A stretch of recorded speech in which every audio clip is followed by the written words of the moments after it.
1, 2, 3, 4.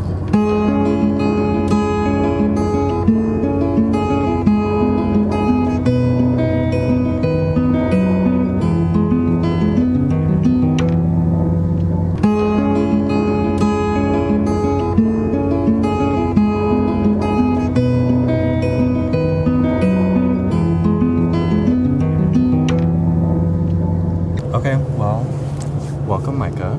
Thank you. Do you want to take a minute to introduce yourself and talk about what we're doing today? Yeah. So, I am Mikah Amani. I am a musician and filmmaker and writer based here in Miami.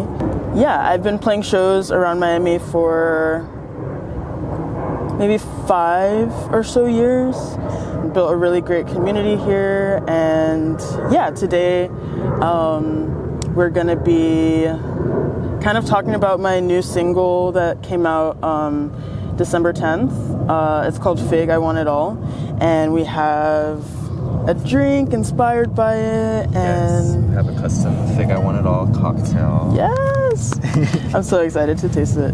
And yeah, I guess we're just gonna be having a cute little conversation as friends. Cute. And I'm Kay. I run Bar Santini, and I do a very small-scale artisanal production of craft cocktails, non-alcoholic drinks, and I'm transitioning into doing more event production and collaboration. So you're actually technically my first collaborator.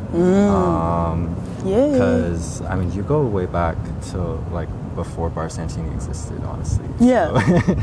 So this is just kind of a series to spotlight artists and local tastemakers, people who are in the culture, in the mix. Am I in the mix? Oh my god. You're in the mix. On that note, I want to officially gift you with this bottle, the Fig I Want It All cocktail. Thank you. This is so cool.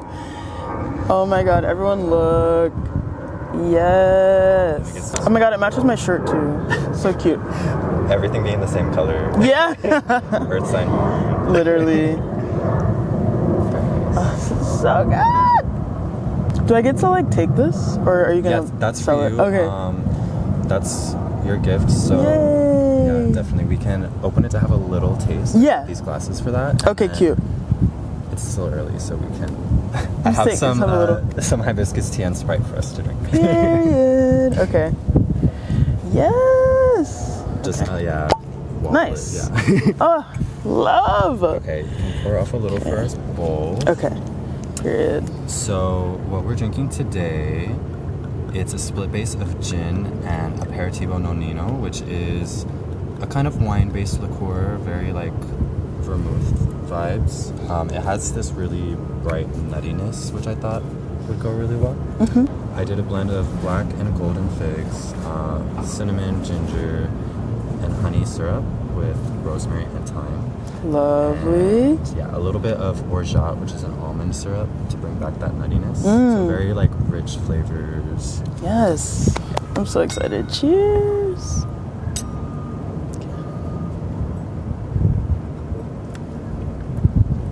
That is amazing. Oh my god. Period. That is really good, actually. I kind of could drink that right now, but let me not. I have work to do. Good as I poured a little much, but it's fine. I mean, it's okay. It's a real taste. That's so good. So yeah, this is Fig I Want It All, the cocktail. We can talk about Fig I Want It All, the song. I want you to talk about your vision for it. A lot of the vibes that I get from it that kind of led to the inspiration of this cocktail is this this sense of indulgence, almost to the point of addiction. That sickly sweet, the delicious rich flavor of the fig, but also the fermented rotting figs. Yes. Oh my god. So it's that really I guess very nostalgic, those kind of memories that they're really sweet, but maybe they're a little bit rotten too. Yeah. So I want you to talk about what it means to you. Where's that inspiration coming from? What I'd like to do is a little bit of a lyric breakdown. Okay. So I have the lyrics here. And all the neighbors would agree that you're reckless for trying to bring the ever-bearing tree away from Texas. It was originally called Fig I Want It All / Leaving Texas. Texas rhymes with reckless, and that's why I chose that. But it ended up going really well. Ever-bearing tree is like an ever-bearing fig tree. Okay. And I can't remember in which order I figured it out, but like reckless rhymed with Texas, and ever-bearing fig trees are really only found. Shout out Texas. I hate to say it. Shout out Texas. Yes, period. You're in there like kind of by chance, but love it still. Ever-bearing fig trees, I did some research, and they're only, I don't know if that's entirely true, but mostly found in Texas. And so we have someone like trying to bring a piece of their hometown with them as they leave and go somewhere else. And the person, like the speaker in the song, is the person who I guess is going to miss them most when they leave. A fig this summer has a cruel invitation. If time will not forgive you, you'll find somewhere else to waste it.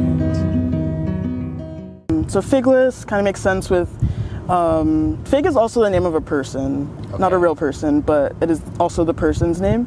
I like to really like immerse the listener. So fig is an invented character. Yes, Fig's an invented character. Okay. Yeah, who is leaving their random hometown in Texas. All of my songs also like really build on emotions that I'm feeling as well. And so if I'm feeling like a sense of loneliness, I might write an entire world, like an entire story, like a fictitious, like entire thing based on that one little emotion and just stretch it out. Oh my God. And yeah, that's kind of how I write songs. So this is an earth sign, by the way. This is a Capricorn. We're both earth signs. Yeah. Yeah, I'm getting my lick. So if time will not forgive you, you'll find somewhere else to waste it. So I think for that we get like this person Fig like realizing that in this place where they're departing from, they might have like done something or said something or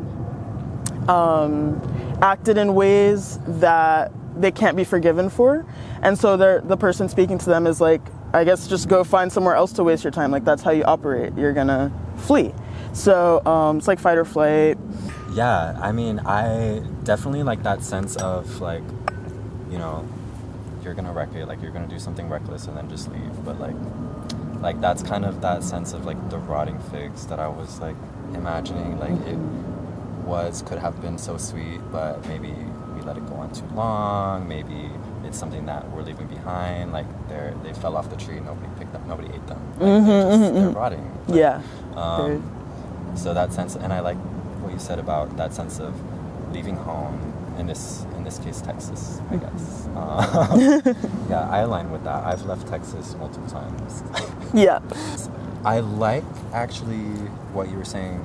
I really love the concept of creating a whole world and characters for your songs, because I think that's so deep. That's such an authentic way of like relating to these emotions and stories and like channeling your own feelings. So that's really sweet. I like it. And I did want to ask you, and you kind of answered, what was the initial imagery with figs? Like why is that like the title? Why is that, you know, this character that's modeled off of? Yeah. So did you have something like a special connection like to the fruit or something that you wanted to expand on, or? Not particularly. I think, yeah, it really was just like that first line and then Texas came in as a rhyme, and then I looked up like what tree is, you know, Google search what tree is common in Texas, and then like it just kind of flowed from there. So yeah. Something so tender about your body, you bend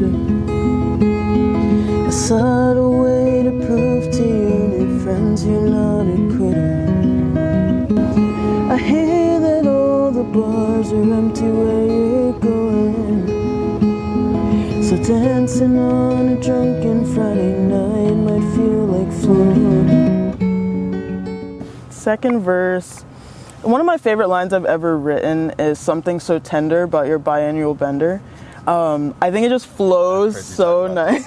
Yeah, I like it. Yeah, like it just flows out like, and I think it's a like biannual bender, like you have the alliteration, but yeah, so like we're learning more about the person, about Fig.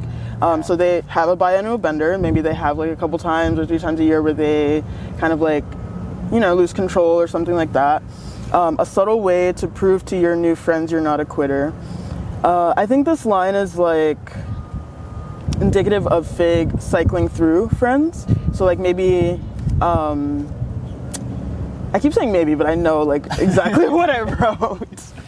It's like, but also, I know, I saw that. Like that fucking, the beard. Right. Crazy. Okay. I do also feel like while I know exactly what I wrote down, like my characters and the songs do take on lives of their own. So I'm like, maybe Fig did this, maybe they did that. But yeah, so maybe twice a year, on top of having a bender, they like cycle through different friends. So it's like your new friends know that you're like this kind of like person. This impression of somebody who's like maybe moving so fast that they come off kind of shallow. Like, yes. So Yeah. we're all just trying our best. We are just trying our best, Fig included. I hear that all the bars are empty where you're going. Again, the migration away from home. Kind of like things will be different where you're going. Those nights when you're one of the only people in the bar or at the club, and like they can be really magical. Yes. Sometimes the crowd is not the vibe. I agree. Not always. Not always though. Yeah. Yeah. So Crowd is not always the vibe. it's that knife edge. Like maybe not. Yeah. I mean, if you're dissociating to the point that like you're just feeling it and floating. then Yeah. I think you're there. I agree. I want it all. I want it all. The breathless summer waiting, the rind and fermentation. I want it all, Fig, I want it all. You went away and left your rotting summer fragrance. It's kind of like I want it all is like, had you stayed, like, I would have waited. I would have, you know, done the breathless summer waiting for you. I would have had the rind of the fig, the fermentation of the fig, like all that comes with you. The bender twice a year. Yes, literally. Like we could have done it all, but you left. Yeah. And then next verse, or if you want to share any thoughts about that. If not, I'll just move on. I'm having fun. Keep going. Okay, cool. I took our story for a spin while you were sleeping. I wrote it down at midnight and I think it's worth the reading. A sunless hour paints the world in quiet silver. Every word that you can speak I've written down, it's all familiar. So I took our story for a spin. You remember the first line was, and all the neighbors would agree that you were reckless. That's kind of indicative of like, people are talking about this migration. Like our neighbors were chit-chatting, we're gossiping maybe. So I took our story for a spin while you were sleeping. It's kind of a double entendre. Like maybe I went out on a drive or the person went out on a drive. But also the story as in like, took the story for a spin, like you told people what happened here. I wrote it down at midnight, so that's like wordplay. Rode is R-O-D-E, but wrote as well at midnight, and I think it's worth the reading. There's kind of this violence in the imagery of like writing something down, like maybe like you ran that bitch over. You know, like it's not just sharing the story, taking it for a spin, but maybe it's like you're feeling these emotions so deeply that it's like maybe there's a little bit of like aggression there, like because of this whatever loss. happened. It's giving like, it's very much giving like angry night drive at midnight. Yeah. Or some star paints the world in quite silver. So that's something that Fig said. And then the person's like, yeah, pretty words. Like every word that you can speak, I've written down. It's all familiar. So they're very familiar with the way that this person communicates. Well, people loved it. They drank wine and danced in circles, enchanted through the night. The tree is gone and we're immortal. But I heard someone say that sacrifice is dangerous. Your memory's made of all the truths and lies that you've conflated.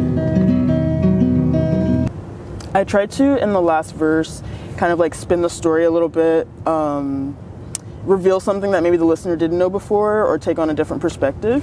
So, I feel like up until now, maybe like we're witnessing Fig as this troubled soul, but now the speaker is like letting their pain kind of enter more. So we're seeing like a little of the darkness. Yes, they're in their villain era in this verse.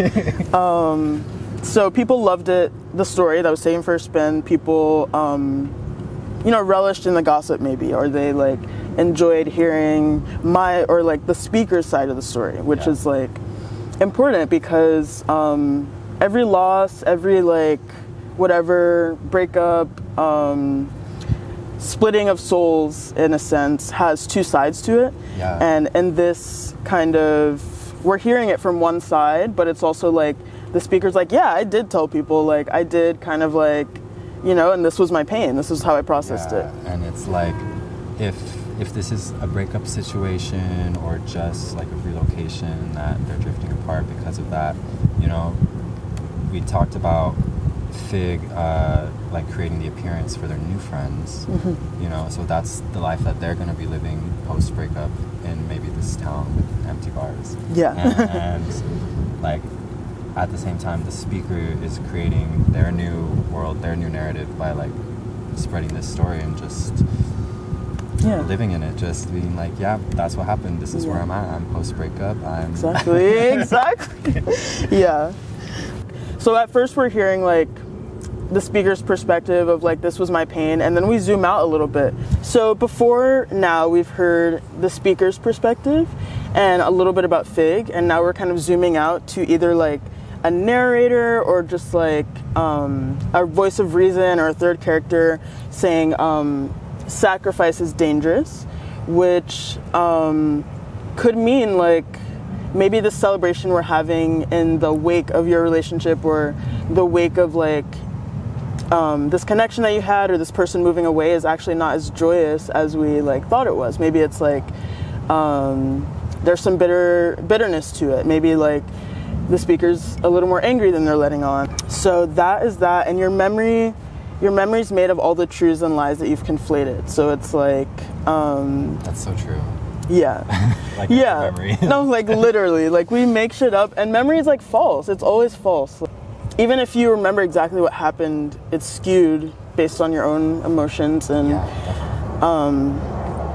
so it's kind of like you may have the memory of this person being however they were, but don't like take that too far, because it can get dangerous if you take it, without a grain of salt. So giving people their own agency. And yes, exactly. Which is hard when you're, in that like perhaps intimate, romantic, and like especially that breakup mindset. It's hard. So we need this bystander to have the objective perspective. Right. Yeah. And then we're back to the chorus. So that's the whole song. Okay. I love that. Thank you. Thank you for sharing. Thank you for talking about Fig, I Want It All.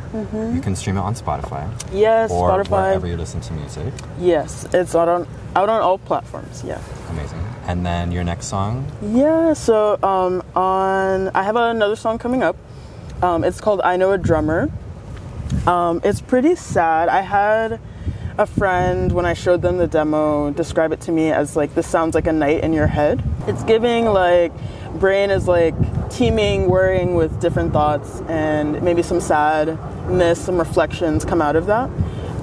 So yeah, I Know a Drummer, and it is coming out on Sunday, March 8th. So it'll be available everywhere that day. Yay, we're looking forward to it. Yeah, me too. And then I guess I want to start to wrap up by just talking a little bit more about you as a Black trans mass musician in the indie folk space based out of Miami, Florida. I want you to talk a little bit about, you know, what is that experience like as far as it pertains to your identity, to the political climate that we have here, and just finding your space, you know, in your genre. So when I started making music and playing shows in like 2021 or 2022 in Miami, I was very much still looking for a community, and it was hard to find, I can't lie, like because of all the factors that you mentioned, honestly, like being Black, being trans, being an indie folk artist, they all intersect. All of those things intersecting does make it hard to find. I would say I'm building a niche in a way in Miami, but it is hard to find. It was hard to find community. I found really great community at this point. I do feel like, even like playing shows, I was often being like an opener for like heavy rock bands, or which is great, love that. But I got tired of like always opening, always being like the softest one, or like just being put on the front and like at the beginning because I was like playing softer music. Right. There's literally nothing wrong with it, but it's Because like it gets redundant. Be the main event? Right. So then I started throwing my own shows and inviting people on, like poets, other folk musicians. And so, that's kind of how, and running events too, like community art making events at Down for Whatever. And so that's been kind of my process, and I'm very grateful to have found the people that I found, the community, the supporters. Okay. We did have a very intimate little kind of release party for Figure Out One It All. Yes. Here. That one was really sweet, and we had some nice cocktails, some nice friends. It was a nice time. Agreed. When you and I first became friends, I think that was, you were really starting to ramp up like your own like event production and stuff like that. Yes. I think that was pretty new for you at the time. Yes, definitely. That was when like the first Fairy House started. Yeah, my top surgery fundraiser as well. Yes. Yeah. Okay. And like honestly, it's really inspirational. I feel I see so many queer people here in Miami like doing the work. Like actually, like we're not gonna wait around to get booked. We're throwing our own events. Yes. We're gonna bring on all of our talented friends. We're gonna get everybody involved. So I mean, that's kind of the vision for Bar Santini. You know, it's not just the cocktails, which are great, but they are. You know, it's an emphasis on cocktails, culture, and community. So when we're talking about the culture, it's curating these events, these like intimate spaces for artists, for people that, you know, are involved making stuff happen. And I mean, everything, like, especially I feel as queer people, we have a very strong sense of found family, and you know, creating a safe space for each other, and just like platforming each other. Like we have an obligation, kind of, in a sense, to, I don't know, give and share as much as we can. So this idea of community between these collaborators and these kinds of programs that we're trying to do, it's all with the sense of feeding back into the community. Like we can't just like bend over, sorry for all these fascists, and just say like, oh yeah, yes sir, please, let me work for you for crumbs. Like, I mean, there's so much beauty and talent that I see within our community, and there's so much that everyone can achieve. And I think that it's just time. It's time to make things happen for ourselves. So, you know, anywhere that we can give each other a leg up or help out, like that's what it has to be. Agreed. And I'm so happy that you're doing this. It is truly the start of something beautiful. Like, that release party was so nice, and we got just really good energy from it. So I'm very grateful for that as well. Yeah. Okay. Okay. Well, I want to turn it over to you to see if you have anything else that you want to just share, mention. I do just want to thank everyone, literally everyone, like my friends, my family, people I don't know, people from the internet who have given me such vigor when it comes to wanting to create more music. Yeah. Wow. Like I just feel so motivated to continue doing it because of the support that I've received on Fic I Want It All. And I just can't thank anyone enough for that. That is, you know, music is like really all I want to do on any given day. Life doesn't always work like that, but I just love it so much. So, yeah, I'm just really grateful for y'all. Awesome. Yeah. Well, y'all can follow Mikah at mikah.amani. Yes. Or at Down for Whatever for event production. And follow bar.santini on Instagram. Check out our website also. Yeah, and I'm opening slots for collaborators. We're starting with just a dozen, so it is exclusive. Like, we have number one right here. And yeah, with that, you'll get access to some free gift bottles. You'll get access to discounts, collaborations, a lot of behind the scenes stuff, photo shoots, stuff like that. So it can be a lot of fun, and also like, honestly, it's just friends hanging out, having drinks. It really is that, like, but like leveled the hell up, like right. Professional. We love it. Okay. Yeah. Love that. Well, cool. Thank you, Mikah. We can reset for the show. Cool.